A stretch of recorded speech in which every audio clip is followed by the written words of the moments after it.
आपला परिवार कृषी परिवार चॅनलला सबस्क्राईब करा, बाजूचं बेल आयकॉन प्रेस करून ऑल नोटिफिकेशन ऑन करा। मित्रांनो, BASF कंपनीचं लिओसिन हे जे PGR आहे, या PGRचा वापर करत असताना बरेच शेतकरी कन्फ्यूज असतात की या लिओसिन सोबत आपण कीटकनाशक, बुरशीनाशक, अळीनाशक मिक्स करून फवारणी करू शकतो का? कारण बऱ्याच शेतकऱ्यांना लिओसिनची सेपरेट फवारणी करणं शक्य होत नाही, बऱ्याच शेतकऱ्याकडे लेबर उपलब्ध नसतं किंवा इतर कारण असतो। तर मित्रांनो, जर आपण लिओसिन कीटकनाशक, बुरशीनाशकामध्ये मिक्स केलं तर यामध्ये काही रिॲक्शन होऊन आपल्या सोयाबीन पिकावर याचा वाईट परिणाम होऊ शकतो का? हे कन्फ्युजन आज मी तुमचं क्लिअर करणार आहे। त्याचबरोबर बरेच शेतकरी लिओसिनचा चुकीचा डोस घेतात। मित्रांनो, चुकीचा डोस घेतल्यामुळे लिओसिनचा 100% रिझल्ट आपल्या पिकामध्ये दिसत नाही। जर आपल्याला 100% रिझल्ट पाहिजे असेल तर ॲक्च्युअल डोस किती आहे आज या व्हिडिओमध्ये मी तुम्हाला सांगणार आहे।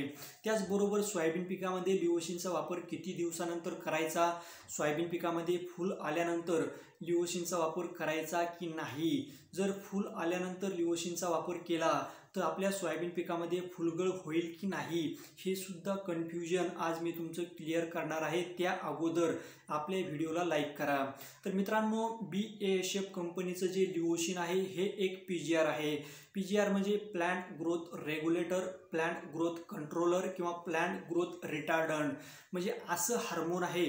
या हार्मोनचा वापर करून आपण प्लांटची होणारी अतिरेक वाढ कमी करून झाडाची शाखीय वाढ आपण जास्त करू शकतो। मित्रांनो, जर झाडाची शाखीय वाढ भरपूर झाली, फळफांद्या भरपूर लागल्या तर साहजिक गोष्ट आहे आपल्या सोयाबीन पिकामध्ये फुलांची, फळांची, शेंगांची संख्या जास्त लागून आपल्या उत्पादनामध्ये वाढ होणार आहे। त्यामुळे मित्रांनो, जर आपल्याला आपल्या सोयाबीन पिकाची अतिरेक वाढ दिसत असेल तर 100% तुम्ही लिओसिन किंवा चमत्कार या PGRचा तुम्ही 100% वापर करू शकता। मित्रांनो, सोयाबीन पिकामध्ये नेमका लिओसिनचा वापर कधी करायचा, तर ज्यावेळेस तुमची सोयाबीन 40 ते 45 दिवसाची होते त्यावेळेस तुम्हाला या लिओसिनचा वापर करायचा। मित्रांनो, जर तुमच्या सोयाबीन पिकामध्ये 5-10% फूल आलेले असेल तरी सुद्धा तुम्ही लिओसिनचा वापर बिनधास्त करू शकता, काही वाईट परिणाम तुमच्या सोयाबीन पिकावर होणार नाही। मित्रांनो, लिओसिनचा वापर आपल्याला कीटकनाशक, बुरशीनाशक, अळीनाशकासोबत मिक्स करता येतो का, तर लिओसिनचा वापर तुम्ही बिनधास्त कोणत्याही कीटकनाशकासोबत, बुरशीनाशकासोबत मिक्स करू शकता। जर तुम्ही इमामेक्टिन बेंझोएट, कोराजेन किंवा ॲम्प्लिगो, लॅम्ब्डासायलोथ्रिन, हमला किंवा रॉकेट यासारख्या कीटकनाशकाचा वापर करत असाल किंवा या कीटकनाशकामध्ये साप, बाविस्टिन, रिडोमिल गोल्ड किंवा इतर बुरशीनाशकाचा वापर करत असाल तर तुम्ही यामध्ये बिनधास्त लिओसिन मिक्स करू शकता, काही वाईट परिणाम तुमच्या पिकावर होणार नाही।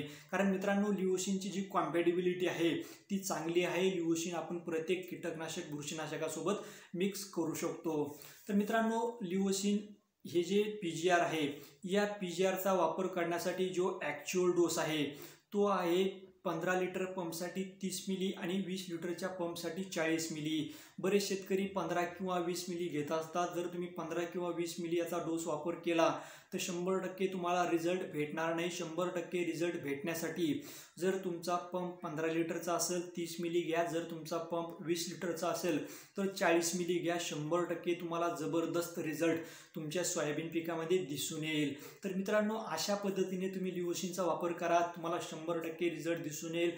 तुमचा जे काही अतिरेक खर्च आहे, जर तुम्ही खर्च करून जर तुम्हाला रिझल्ट भेटत नसेल तर यामध्ये खूप काही दुःख आपल्याला असतं। त्यामुळे आपण खर्च करून जर आपल्याला 100% रिझल्ट भेटला तर त्या गोष्टीची खंत आपल्या मनामध्ये नसते। त्यामुळे मित्रांनो, तुम्ही अशा पद्धतीने लिओसिनचा वापर करा। व्हिडिओ आवडला लाईक करा, चॅनलला सबस्क्राईब करा, इतर शेतकऱ्यांना फॉरवर्ड करा। धन्यवाद।